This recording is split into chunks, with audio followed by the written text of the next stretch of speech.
श्री विष्णु पुराण द्वितीय अंश का तीसरा अध्याय। भारतादि 9 खंडों का विभाग।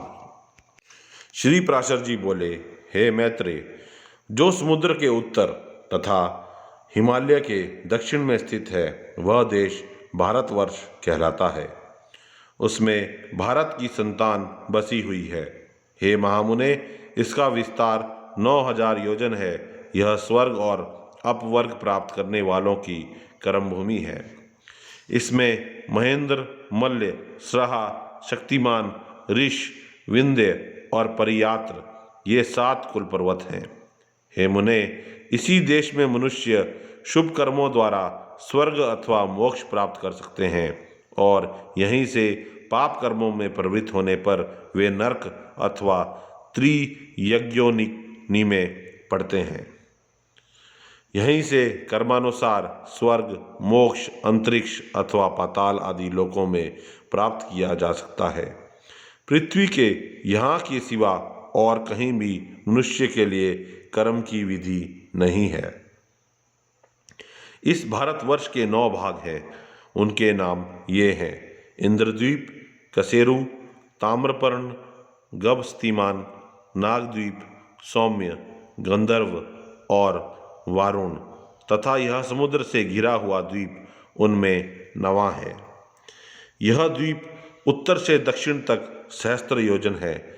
इसके पूर्वीय भाग में किरात लोग और पश्चिम में यवन बसे हुए हैं तथा यज्ञ, युद्ध और व्यापार आदि अपने अपने कर्मों की व्यवस्था के अनुसार आचरण करते हुए ब्राह्मण, क्षत्रिय, वैश्य और शूद्रगण वर्ण विभागानुसार मध्य में रहते हैं।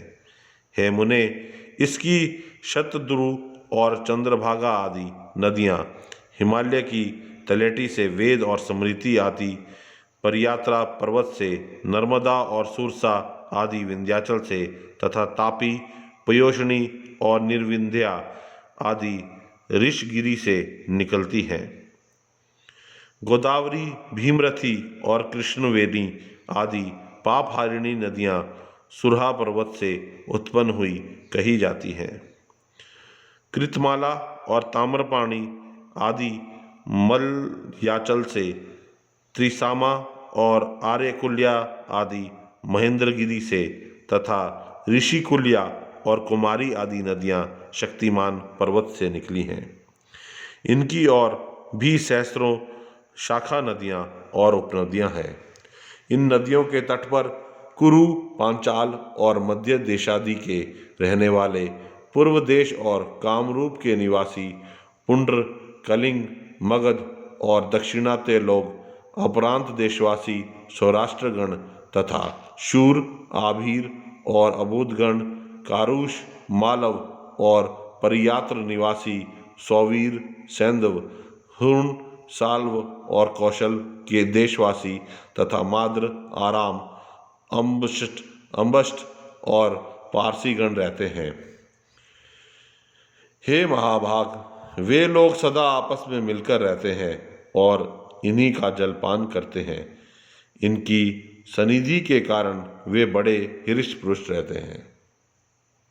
हे मुने, इस भारतवर्ष में ही सतयुग, त्रेता, द्वापर और कली नामक 4 युग हैं।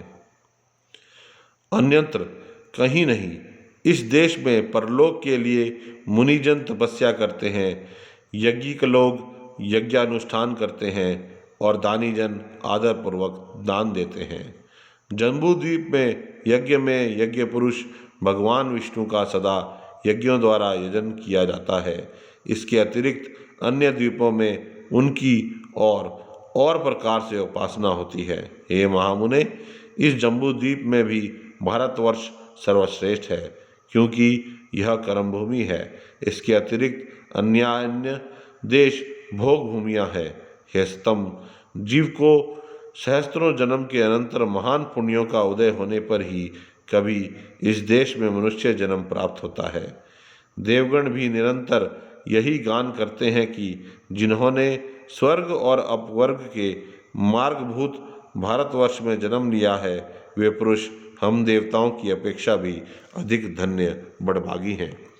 जो लोग इस कर्मभूमि में जन्म लेकर अपने फलाकांक्षा से रहित कर्मों को परमात्म स्वरूप श्री विष्णु भगवान को अर्पण करने से निर्मल पाप पुण्य से रहित होकर उन अनंत में ही लीन हो जाते हैं, वे धन्य हैं। पता नहीं अपने स्वर्गप्रद कर्मों का क्षय होने पर हम कहाँ जन्म ग्रहण करेंगे। धन्य तो वे ही मनुष्य हैं जो भारत भूमि में उत्पन्न होकर इंद्रियों की शक्ति से हीन नहीं हुए हैं। हे मैत्रेय, इस प्रकार लाख योजन के विस्तार वाले नववर्ष विशिष्ट इस जम्बूद्वीप का मैंने तुमसे संक्षेप में वर्णन किया। हे मैत्रेय, इस जम्बूद्वीप को बाहर चारों ओर से लाख योजन के विस्तार वाले वलयाकार खारे पानी के समुद्र ने घेरा हुआ है। यह था श्री विष्णु पुराण के द्वितीय अंश का तृतीय अध्याय।